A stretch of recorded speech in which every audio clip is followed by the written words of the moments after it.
Hello, good afternoon, welcome. This is Ansuya from Bahrain. I'm doing small introduction to Sister Judy. So, Judy Rodgers, today afternoon, we have Judy Rodgers with us. She's from USA. She's based in the Peace Village in the USA in the Catskill Mountains. So she has been a meditator for over 25 years. And basically, she's a communication strategist. And actually, I didn't know that until few months I've been working with her, and she has excellent communication skills actually. And she basically studies consciousness and how the quality of our awareness affects what we think, see, do, and how we engage with others. In 2009, she co authored a book on altruism called Something Beyond Greatness. She has supported the Brahma Kumaris International Call of Time dialogues and retreats for leaders since 1998. So today, our topic is how to restore and refresh. So she's going to give us various ideas and tips how to refresh and restore.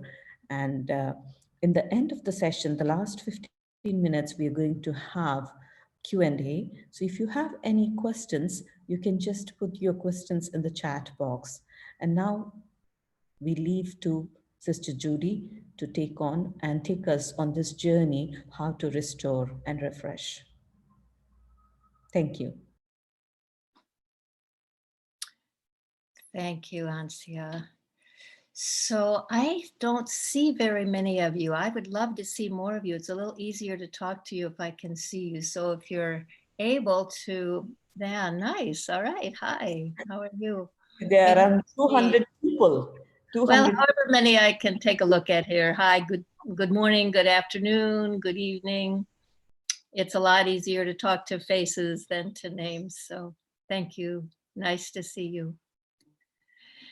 So we are in such an interesting moment. And can you see me all right? I see I've got sun coming in on me. Can you, all right. Yeah, And you can hear, yes, you can hear okay?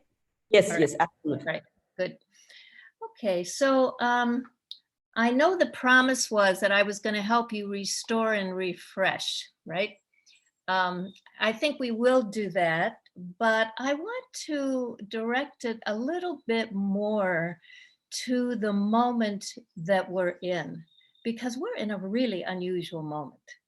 I don't think we've ever had a time when the whole globe was simultaneously having the same experience. So I just think that noticing the moment we're in and looking at what are the opportunities of this moment is really useful. What occurs to me is that we have become very extroverted, and I think that's true everywhere. It's certainly true in the US, but I think it's true everywhere. We have oriented ourselves to going out to get inner experience. So if I want to feel like I belong, if I want to feel loved, if I want to feel connected, I would go to a coffee shop, or I would go shopping, or I would go to a restaurant. I would orient outside. Many of us would go outside to get the experience of happiness inside. And so now that we've been told that we can't go outside, I don't know about each of you, but in New York, even though I'm up in the mountains, we are still told to stay home and wear masks and all of that. So, so here we are inside, and yet if we're not careful, the body can be inside, but the mind can still be outside. So how do we bring ourselves to this moment as a real opportunity, a real chance to experience something we've never experienced before, a sense of real power, real contentment, real happiness? So that's what I want to talk with you about a little bit today. And so we're going to talk about five ways. I'm sticking with the five, but 5 ways that we can get benefit from the moment that we're in. And as Ansia said, if you've got questions, put them in the chat and I'll try to finish in time so we've got plenty of time to talk about that. So I want to talk about the very first opportunity. So the first opportunity is remember who you are. Remember who you are. Now, when we're leading that normal extroverted life, we are usually in the awareness of the role that we're playing, of the responsibilities we have to other people, the bodies that we're in, making them beautiful, making them strong, making them healthy, feeding them, sustaining these families we're a part of, doing our jobs, even if we're at home doing our jobs. So we tend to be oriented to that identity. But for the next 4 things I'm going to offer you after this one, they all rely on this first opportunity. So the first opportunity is to remember who you really are. And you know who you really are. If you've been hanging out with Sister Aruna and Sister Ansia, then I'm sure you've spent some time thinking about being the being inside the body, the being that is having the experiences, the being that's making the choices, the being that's kind of driving the life. So that the more you return to that, the better everything else will work. So I'm a point of light, I'm eternal.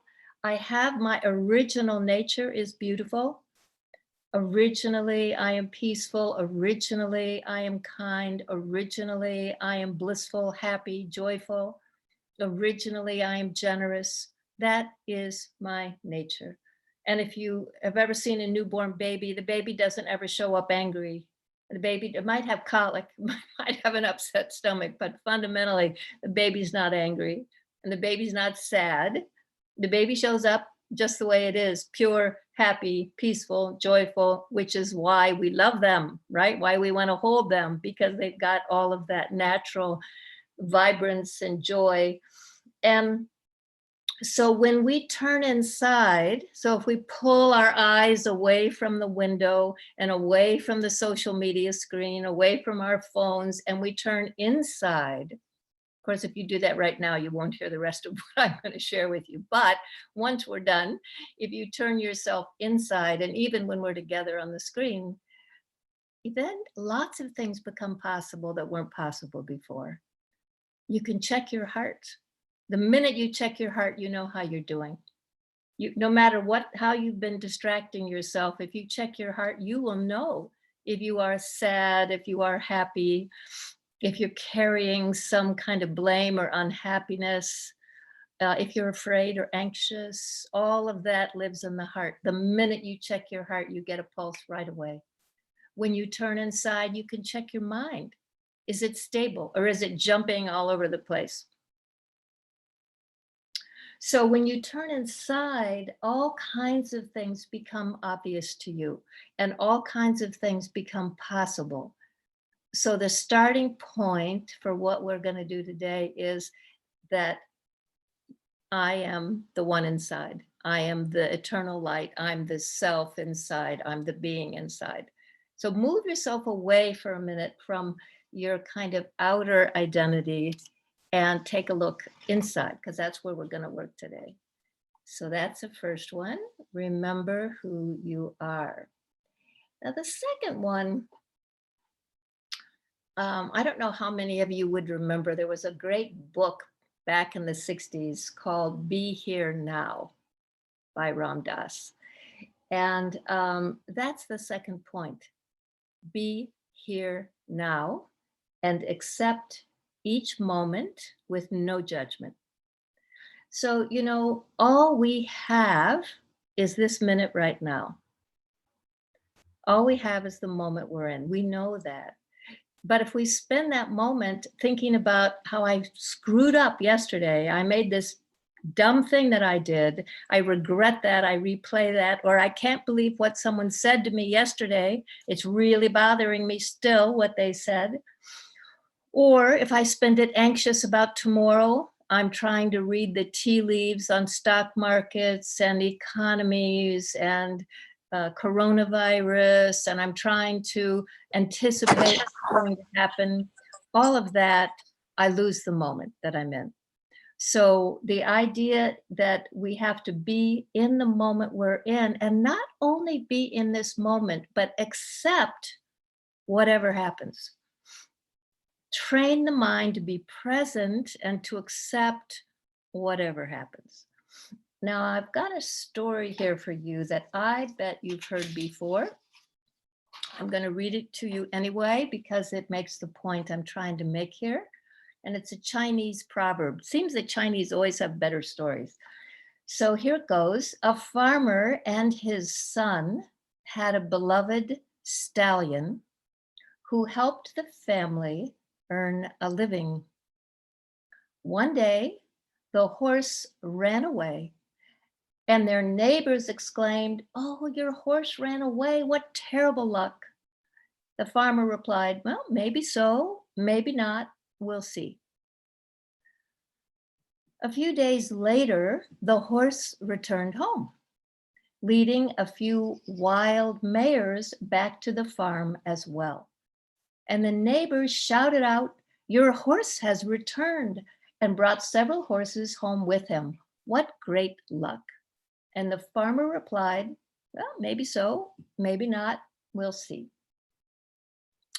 Later that week, the farmer's son was trying to break one of those mares, and she threw him to the ground, breaking his leg. The villagers cried, "Oh, your son broke his leg. What terrible luck." And the farmer replied, "Well,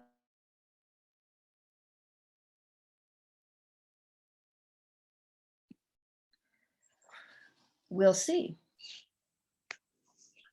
A few weeks later, soldiers from the National Army marched to town, recruiting all the able-bodied boys for the army. They did not take the farmer's son, who was still recovering from his injury. And the friends shouted, "Your boy is spared. What tremendous luck." To which the farmer replied, "Well, maybe so, maybe not. We'll see." So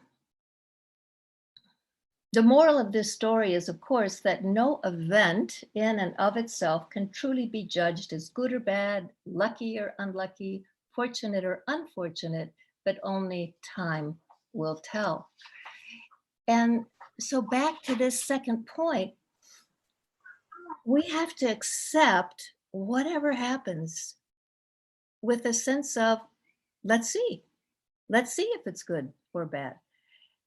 I would imagine all of you have had the experience of when something happened that just felt so wrong and so off and like such a problem that turned out to be one of the great things that happened to you, that opened a door or introduced you to a new era. So we don't know when something is good or something is bad. So the idea is to accept that. Now, these a saying that you often hear, and again from the Chinese, I think from the Buddhist, is that the world doesn't need our suffering, right? It has suffering enough of its own. It doesn't need us to add our suffering. It's the same with our friends. So when something happens, the horse leaves, we tend to join them with that sad feeling. "Oh, I'm so sorry for you. This bad thing happened to you. You're sad, and now I'm sad too as your friend." And we think that being sad with someone is actually an act of kindness. They will feel better because we're both sad now. But actually, that's not the case. What they need is you to feel happy, you to feel neutral, you to accept whatever happens, and with them not be the neighbors crying, "Good, it's bad, it's good, it's bad," not to go there, to accept, to be supportive, to remain in that state of support, but not sorrow. There's a difference between being supportive and being sad, right? And we can come back to that if you want. But the idea is for yourself and for other people, you accept what's happened and you stay in the possibility that you don't know whether that's going to be a good thing or a bad thing. All right. So, and relative to this question on empathy, yes, we can certainly empathize, but empathy doesn't mean that we become sad. Empathy means we understand what they're going through. So this is a subtle point here, but it's important. The idea and the reason this story is told so many times is that we really don't know when something is good fortune or bad fortune. So point 2 is be here now and accept each moment without judgment. Okay, so point 3.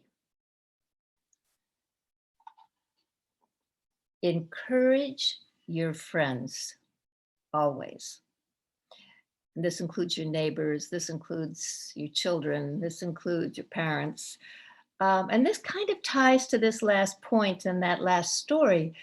What do they need from us? They need our encouragement. And I would say we need to encourage ourselves too. When things turn bad, if we make a commitment to only be encouraging, we make that promise, I'm only going to be encouraging no matter what, no matter how bad it is, I'm not going to go over to the other side. We don't even realize the gift that we're giving to someone. I'm going to share another story with you. This is also a well-known story. You may have heard this before, but it makes this point I want to make about encouragement. So this is about 2 men in the hospital. So there were 2 men, both seriously ill, and they occupied the same hospital room. One man was allowed to sit up in his bed for an hour each afternoon to help drain the fluid from his lungs. His bed was next to the room's only window. The other man had to spend all his time flat on his back. The men talked for hours on end. They spoke of their wives and families, their homes, their jobs, their involvement in the military service, where they had been on vacation. Every afternoon, when the man in the bed by the window could sit up, he would pass the time by describing to his roommate all the things he could see out the window. The man in the other bed began to live for those 1 hour periods where his world would be broadened and enlivened by all the activity and color of the world outside. The window overlooked a park with a lovely lake. Ducks and swans played on the water, while children sailed their model boats. Young lovers walked arm in arm amidst flowers of every color, and a fine view of the city's skyline could be seen in the distance. As the man by the window described all of this in exquisite detail, the man on the other side of the room would close his eyes and imagine this picturesque scene. One warm afternoon, the man by the window described a parade passing by. Although the other man could not hear the band, he could see it in his mind's eye as the gentleman by the window portrayed it with descriptive words. Days, weeks, and months passed by. One morning, the day nurse arrived to bring water for their baths, only to find the lifeless body of the man by the window, who had died peacefully in his sleep. She was saddened and called the hospital attendants to take the body away. As soon as it seemed appropriate, the other man asked if he could be moved next to the window. The nurse was happy to make the switch, and after making sure he was comfortable, she left him alone. Slowly, painfully, he propped himself up on one elbow to take his first look at the real world outside. He strained to slowly turn to look out the window beside the bed. It faced a blank wall. The man asked the nurse what could have compelled his deceased roommate, who had described such wonderful things, outside this window. The nurse responded that the man was blind and couldn't even see the wall. She said, "Perhaps he just wanted to encourage you." So, why am I sharing this story with you? It's a nice story, isn't it? So, there's so much going on in that story. I mean, one thing that's going on that I wanted to focus on today is that what did the man that wasn't by the window need? What did he need? He didn't need to have reinforced our bad luck that we're both in the hospital, right? That wouldn't have been so helpful. But what he needed was he needed encouragement. He needed to have something to uplift him. He needed something to look forward to. That was the basis of their friendship, this upliftment and encouragement, with him not even knowing that the gift that his friend was giving him by the window was a gift from inside. It wasn't that he was describing the details of the parade. The parade didn't even happen. The pond wasn't even there, no ducks. But once the man by the window created that possibility in his mind and shared that with his friend, now he's really given a gift. We can all do this, right? Each of us has the ability to share with those around us, who, especially those who are losing altitude, those who are getting heavy or sad or disappointed, something that lifts them up. That's a great gift. Now, it doesn't require that there actually be anything outside that's making that happen, but it does require that our inner state remain stable and happy, which is why I started with remember who you are. Because if you are in your state of natural happiness and natural peace of mind, and someone comes near you and they're heavy, you have that gift. You have the ability to share with them that encouragement. And that's what everybody needs right now, right? They need that encouragement. They need that upliftment. They need us to hold them up a little bit. So that's number 3, right? Encourage your friends. And I would say encourage everybody, right? Encourage your friends, but encourage everybody, your family, your neighbors, people that you meet. Encourage everybody. We all need it right now. Okay, number 4. So if number 3 was encourage your friends, what's number 4? Forgive your enemies. Forgive everybody. Now, when we started and I said, turn inside, and you can see your heart. You can feel your heart. Now, for a lot of us, when we turn inside and feel the heart, some of what's in the heart feels heavy.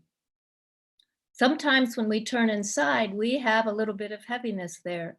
And that can come from holding on to something from the past. All of us have a very long memory track inside. And everything that's happened to us lives somewhere on that memory track. And we've got the good things, the happy memories, the things that really put a smile on our face.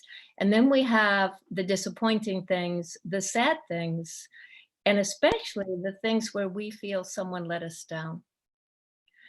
or worse, that someone harmed us. Now, when we hold on to this idea that someone has really harmed me, someone did something so unforgivable, so harmful to me that I will never forget, and I will never forgive them. Now, when we hold that mental stance, who is in bondage? I am in bondage, right? Because I'm holding on to this thing from the past where someone has harmed me. Now, I'll tell you a story. I was giving a talk in the Caribbean years ago and making a similar point. It wasn't the same topic, but similar point. And this woman came up to me at the break and she said, you know, I have that hard feeling about my mother-in-law. And I said, oh, that's too bad. And she said, yeah, she's treated me very badly. She treats her own daughter so preferentially, and she treats me so poorly. I mean, if I come, I'm always the one asked to work. She often doesn't even invite me. She treats me bad in public in front of others.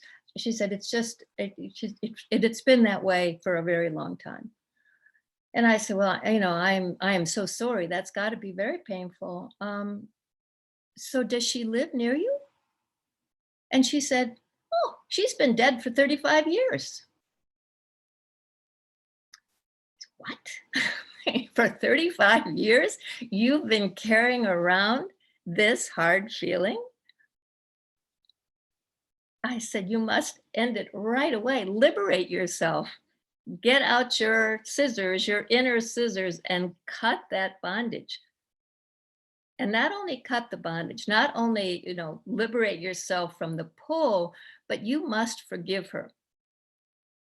And she looked at me like, there's no way. There is no way that I can forgive her, not after what she's done. So we talked about it, and about what are you really doing when you forgive someone? For one thing, you're letting them out of your heart, right? Because a ghost has been living in your heart for, in her case, 35 years. She'd had a ghost in her heart. And every time she went inside, here was her mother-in-law as an animated figure doing bad things. Now, why is this harmful? Well, for one thing, it leaves you feeling heavy. For another thing, it prevents you from having any meditation. Really, because when you go inside, instead of being able to connect with your true self or connect with the divine, you're connecting with your former mother or your mother-in-law, even your dead mother-in-law. And what kind of a meditation is that? Right? We don't realize how we harm ourselves by not forgiving. We are the ones who pay a huge price for this. Now, it's also true that when we forgive that one, they are liberated, right? But we also release them. And if they're still around, great. You don't need to go tell them. You don't need to write them a letter or call them up or drive over to their house and tell them, hey, I know I've been angry all these years, but guess what? I'm finished. You don't have to do that. You can do this as an inner activity in the heart. Because what you're doing is the soul is saying, I'm finished with this. I'm not going to hold this any longer. So the soul is cutting this invisible rope that's been holding you to, in this case, your mother-in-law. So what does that forgiveness sound like? Now, everybody has to use their own language, right? But it might sound something like this. So you might say, and you might bring them in front of you. Now you can bring anybody in front of you. Do you know how to do that? You don't have to go see them. So if you have a pure thought for someone, and if you've got your heart cleaned and your mind stable, it works better. You can actually invoke that soul to come in front of you. And you'll kind of see the face of the person, but you'll really feel the being inside. So you bring them in front. And you'll say to them something like, you know, I want to forgive you and release you from this feeling I've been having about the thing that you did whenever long ago. It must be that you did what you felt you had to do. It must be at the time you thought it was the right thing to do. But whatever reason that you had, I am releasing you from that. I'm not holding any more bad feelings about that. I completely forgive you for what happened, and I have only good wishes for you. And then you have to really have good wishes. This does not work if you're thinking you're a creep and I'm just doing this because I have to, right? It won't work. You have got to truly feel good wishes. Really, may things go well for you. All right? You want to try it? So we'll have a little practice. So I want you to just sit so you're alert. Because this can be a little tricky, so I want to make sure you've got it. So right now you're focused outside. I want you to take your focus from the outside and turn it inside. So whatever your eyes are looking at, fine, but I want you to turn your attention inside. So now you are facing inside. And you notice your heart. And you feel that there's a little bit of heaviness maybe that's still in the heart. And we're going to come back to that in a minute, the heart. Now you go to your mind and you stabilize the mind. Get the mind to stop jumping around and be very still. The mind is very stable. It's only going to focus on one thing. Connect with your breath. Notice how it's supporting you in the background. It's going out and coming in. Follow it for a few breaths because it'll quiet you down.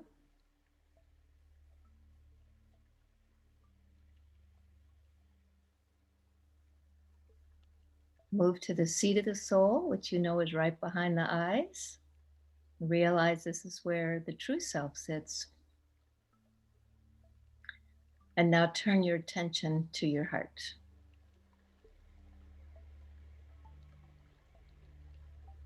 And realize that as soon as you forgive this one, this heaviness is going to leave your heart. Now hold a very pure thought. You, the soul, behind the eyes, hold a very pure thought. And the pure thought is, I am going to forgive this one and release this one. So with that very pure thought, no other thoughts, just that pure thought, bring that one in front of you. And they will come. You're invoking them to come in front of you. So allow it to happen. You're pulling them in front of you with your very pure thought.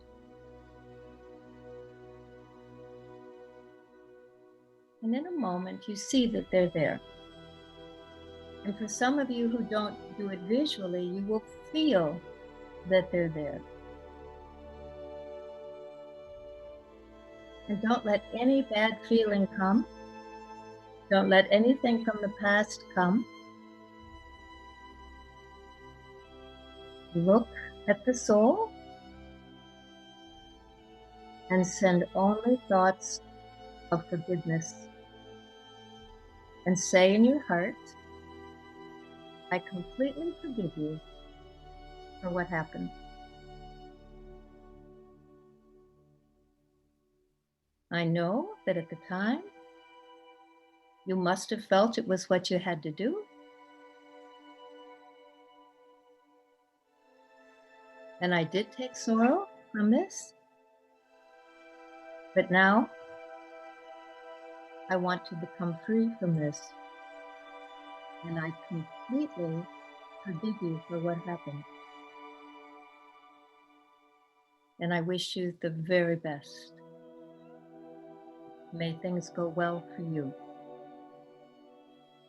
And then send the vibration of forgiveness and good wishes. Don't let anything else come in. And now release them and let them go.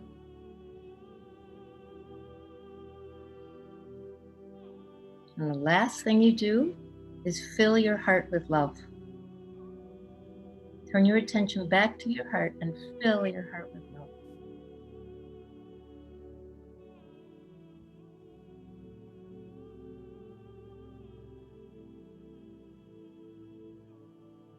And now come back.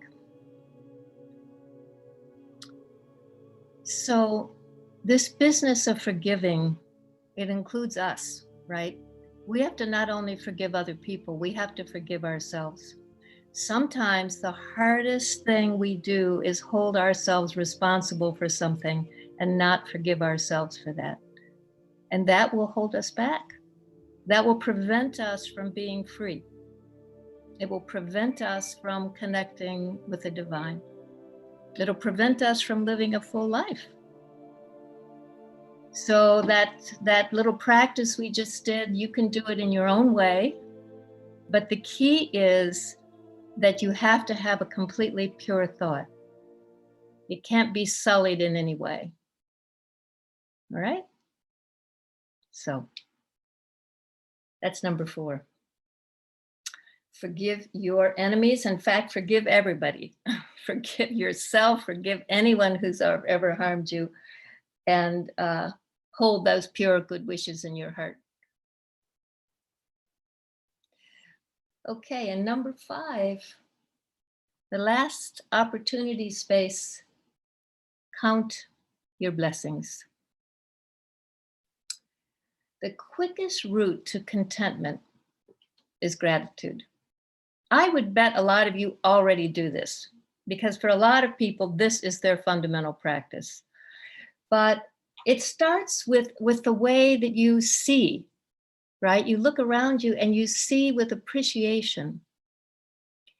And this is a little tricky because sometimes when you're looking at someone, what's loudest in them is what you don't like about them, right? Sometimes that's what screams at us. But if we can look past that to the thing we do like about them, and there's almost always something lovely in each one, if we can look at that and appreciate that. Same with our homes, same with our jobs, same with our everything, right? There's always things about it that annoy us. And it's a pattern of mind. Criticism is a pattern of the mind. It's a habit of the heart.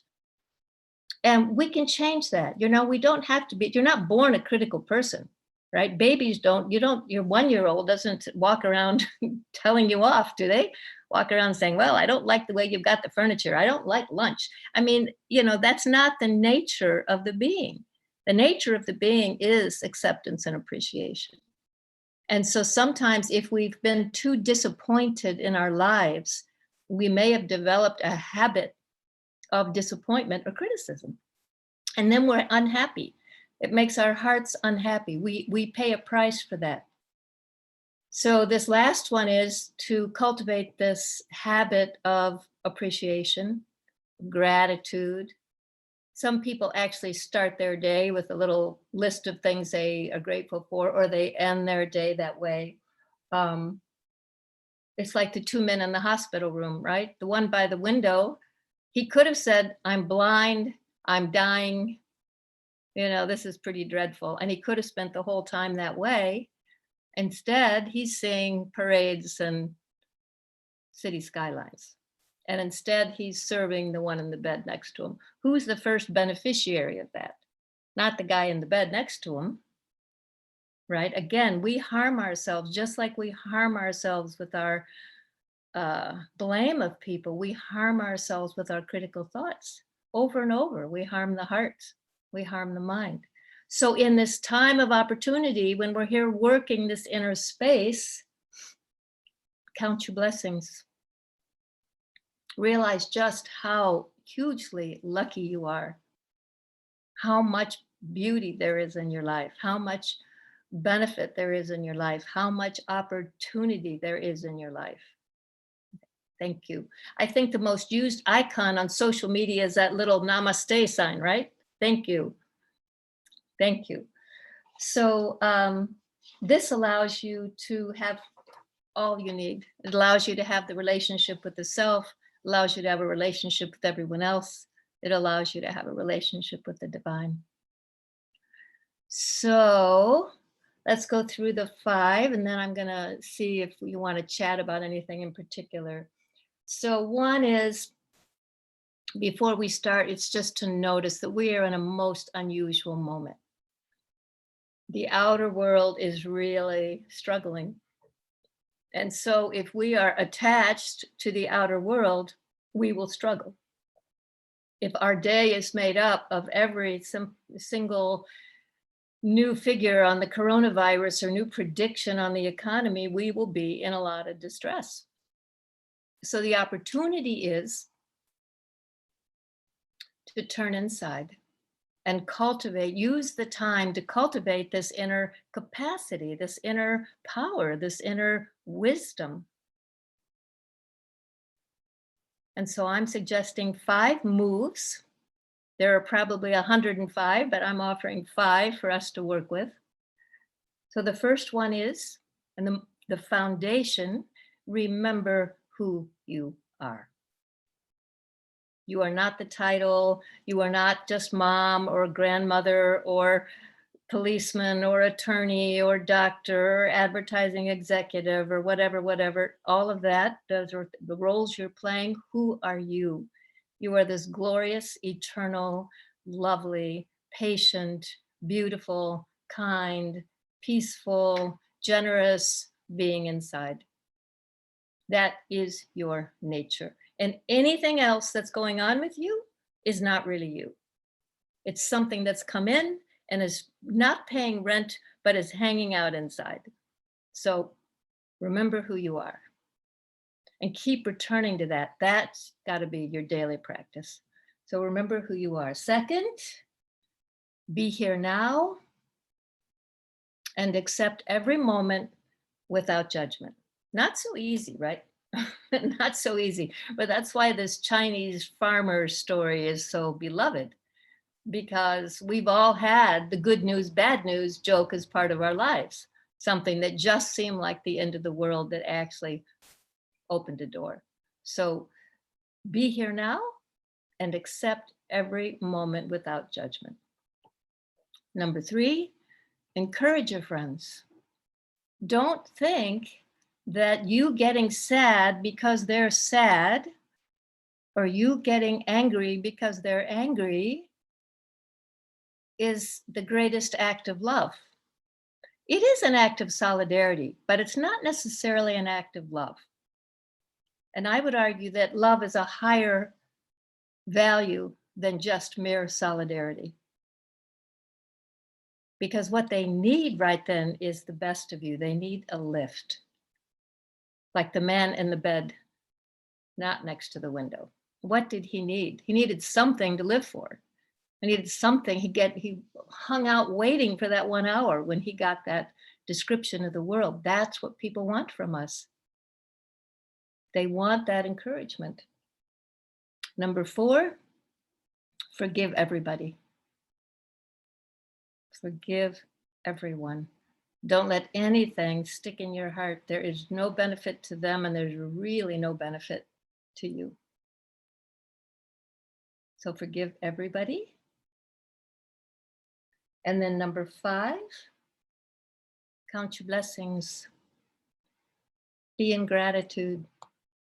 Notice all the wonderful things that are happening for you and for others.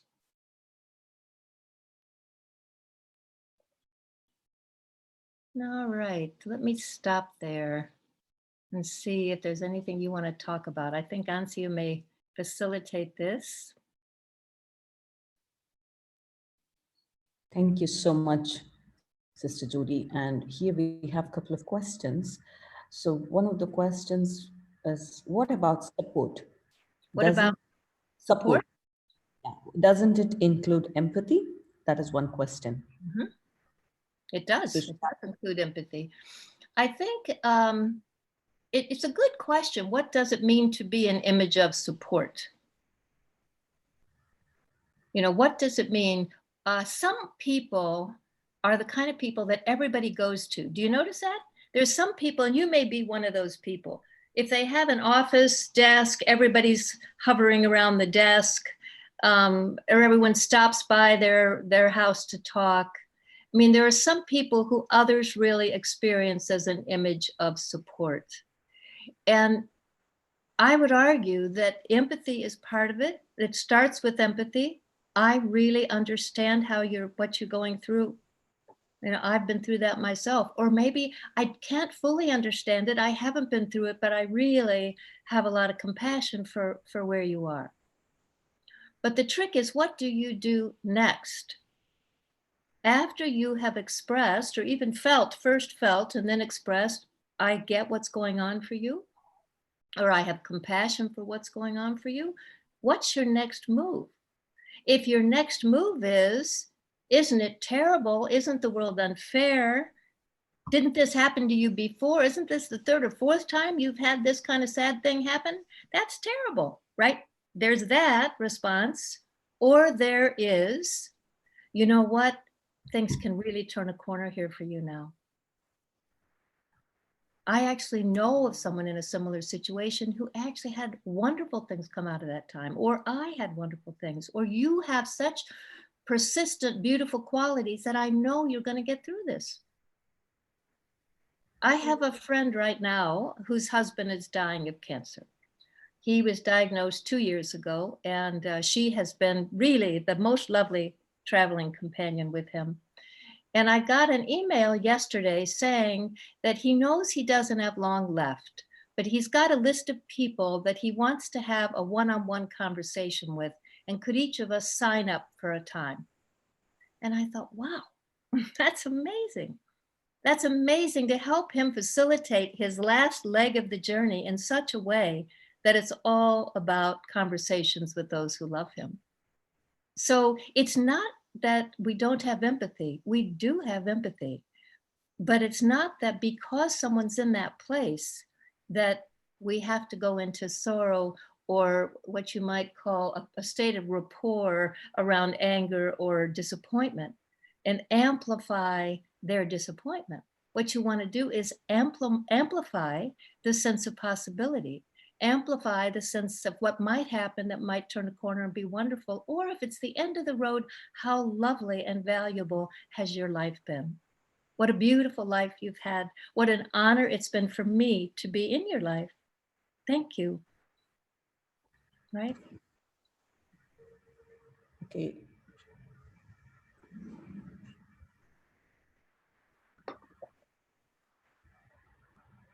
Okay, the other question, there's another question. When to forgive and when to forget? You're treating those as separate, when to forgive and when to forget? Yeah. Is that the question? Yes, that is the question. Usually there is a saying that forget and forgive. Sorry, Right. forgive and forget. And then sometimes people use, you have to forgive, but you should never forget. So there's Right. another. Well, I to be honest, I think it's hard for things to erase things in the memory track. I don't know about you, but if something happened, it's very hard for me to kind of do the surgery to remove it like it never happened. I think let's start first with forgive, and then let's go to forget. So I think we forgive as soon as we can manage it. And we may not be able to manage it in the moment. I would say that ascended, these elevated souls can manage it in the moment. They don't take offense, right? Those of you who knew Dadi Janki or the Dalai Lama or whoever your favorite elevated person is, you realize they don't hold those things. They don't even let them in, actually. We may not be so skilled at that. Something may have entered our heart and it may be lodged there. But I would say as soon as we feel we can manage to forgive, because we are held hostage by that. We are the ones who are suffering. We are the ones who got the heaviness from it. We're the ones who are prevented. We're not in true freedom as long as we've got that rope with us and that person. As long as the thought comes back about what they did to us and the injury, that cycle of memory and arousing again the feeling of disappointment or fear or whatever, that's holding us hostage. So as soon as we feel we can manage, we forgive them. And as I say, I think you've got to forgive them completely. You can't do a provisional forgiveness. If only you'd say sorry, I would forgive you. You can't do that. They may not be able to say sorry. They may not even be, they may be oblivious. They may be so lost in their own life. That doesn't matter. They don't have to do anything. If they have to do something for you to forgive them, you're still in bondage. Right? You're waiting around for them to do something so you can be liberated. It's got to be that you can forgive them whether they do anything or not. So I forgive you completely. You must have thought at the time that that's what you had to do. Okay. I forgive you. I release you completely from that. May your life go well. Blessings, good wishes for you. And really mean it. Really, really mean it. So that's the forgiveness part. Now the forgetting, I find that the only way that I've ever been able to really forget is to pull the mind back every time it goes there. You could call it a full stop. So every time the mind, because the mind has a habit of going there, right? You've been thinking about this for however long. In the case of the story I told you, 35 years, for her mother-in-law. Every time the mind starts to go there, you stop it. You don't let your mind think about it, because when your mind goes somewhere, it amplifies that thing. Whatever we think about, we get more of that. That's one of the kind of fundamental laws of the way the mind works. So if you dwell on joy, you get more joy. If you dwell on resentment, you get more resentment. So you don't let your mind go there. You've seen the picture of the charioteer with the senses, right? I mean, you've got to rein the mind in and not let it wander back there. That's how forgetting happens. And eventually, if you don't let it go there, the memory gets more and more and more fades.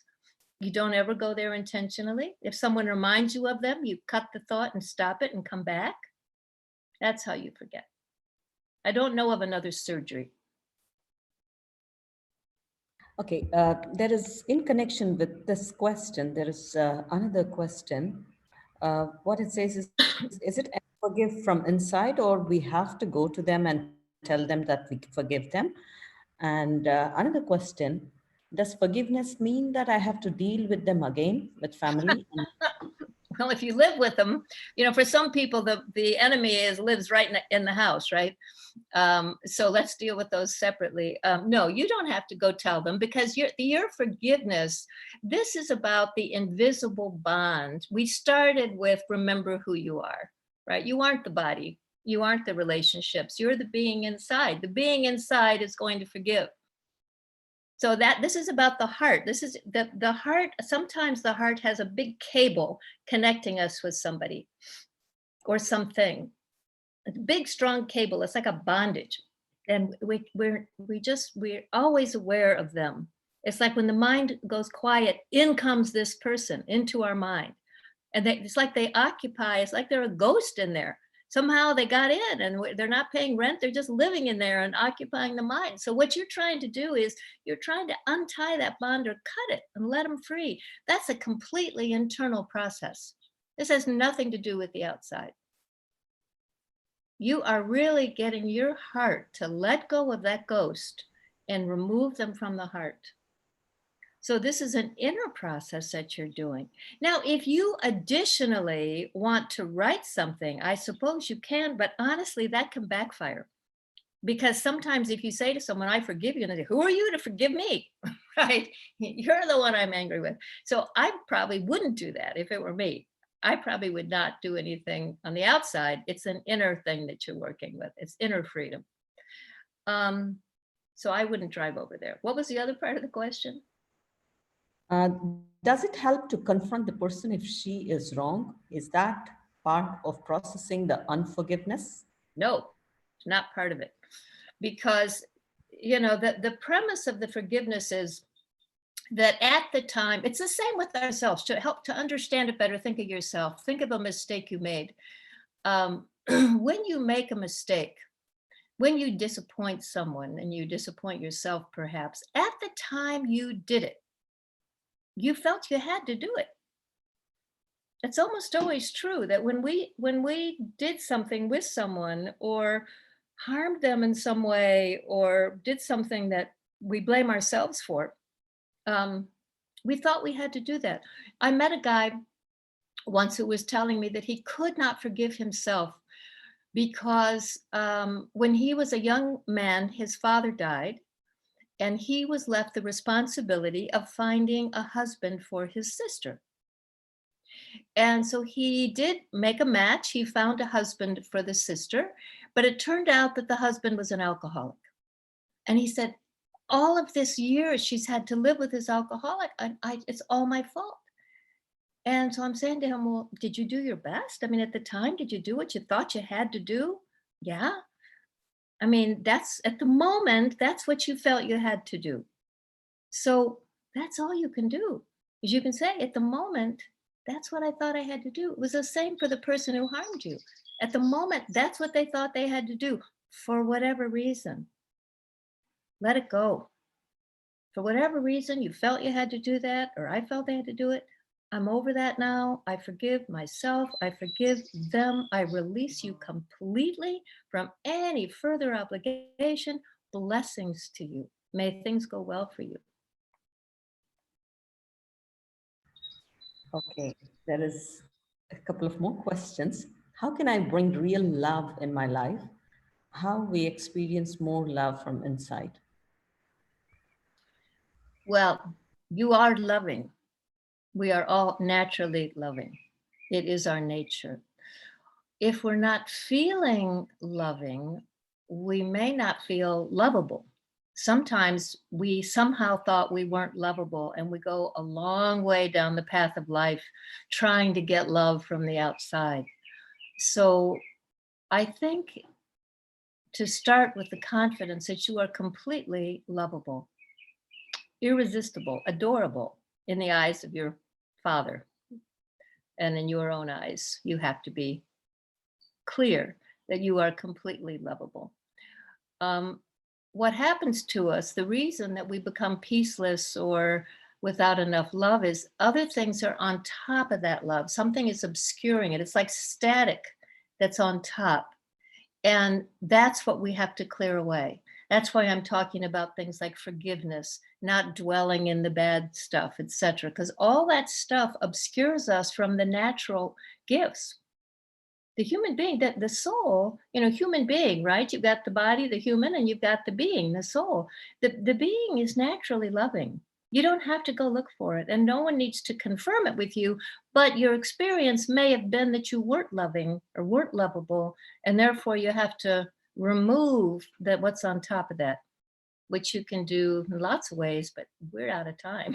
I would just say that you have to know that you are completely lovable, and you have to not let other stuff come on top. This requires a strong mind and a strong heart. Okay, one last question. So how do you help someone else control their thoughts?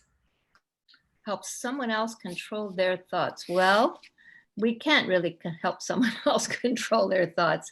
What we can do, you remember when we did the exercise where you pulled someone in front of you? Now, we used it to forgive them, but you can do lots of things once you pull someone in front of you. And one of the things you can do is you can send them love and encouragement. You don't have to forgive them once you've got them in front of you. Now, this is, I'm telling you things that require a little bit of skill. If you haven't started meditating, well, that's your first step. But assuming that you're on this call because you're a meditator, then what you're doing is pure thoughts, which is what we're talking about. Pure thoughts can invoke a soul. It can invoke a soul in ways that the soul is open to you. So if you want to help a soul who's trapped in their own dark thoughts, you can, at the end of your meditation every morning, you can have this time where you make sure you're stable in the very purest thoughts. You can invoke that soul. Now, what's important is, ideally, The purity is coming from the divine through you to the soul. That's the most powerful, if you can manage that. So it comes from the divine to you and from you to the soul who's in front of you. Your pure thoughts are going to that soul. So if what they need is light, if what they need is love, if what they need is peace, if what they need is courage, if what they need is kindness, if what they need is patience, whatever they need, that's what you're sending. No strings attached. You're just sending that. And then when you're finished, you release them. Now they've got to do their own work, right? They have to overcome their own patterns, etc. But that's the way you can provide some support. Thank you so much, Sister All right. Judy. Thank you so much. It was lovely to be with you. Bye-bye. Really Good luck. and it was profound. It was really rich, and everyone enjoyed. I'm seeing a lot of comments thanking you, and Thanks it was all of really. you. It was wonderful to have this time with you. Thank you. Good afternoon, good evening, good day, whatever day part you're in. Om Shanti. Can we, Judy, thank you so much. It was lovely and really tons of comments thanking you, lots of blessings. Can we just end with a minute of silence, as is our... Let's do. Thank you, everyone.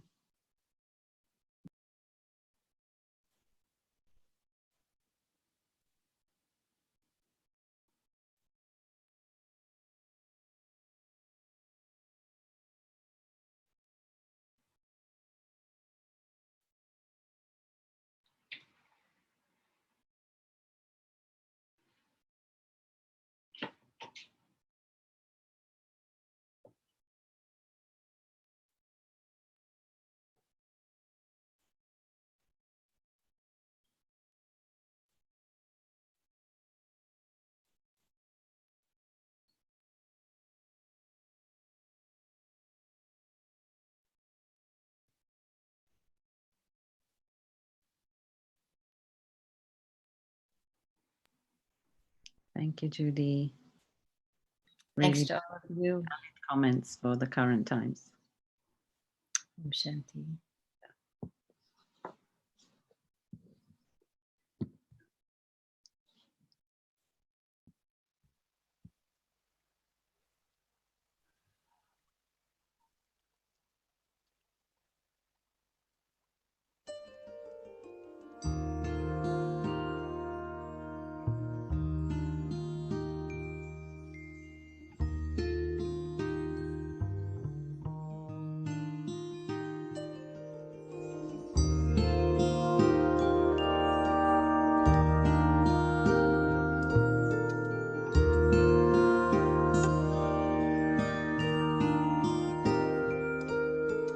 Thank you for your inspiration, for your life and love. Thank you for your recognition of the one above. Thank you for your sweet compassion, for your life of truth.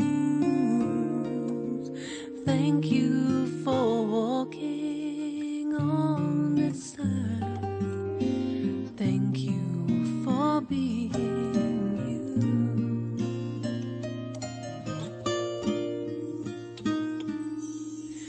The river flows back to the ocean. The trees turn back to dust. The sun must set as the day it ends, and so shall all of us. The gift of silence is returned to each one's soul by soul. I know you hold it in your heart as you watch your life unfold.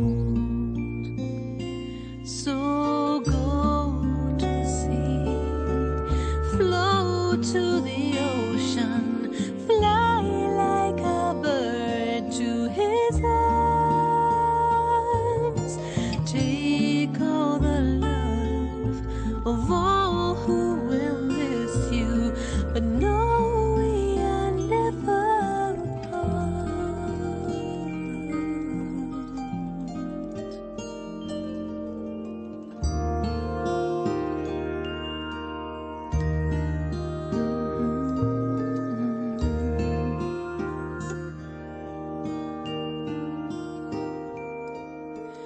Thank you for your inspiration, for your life and love. Thank you for your recognition of the one above. Thank you for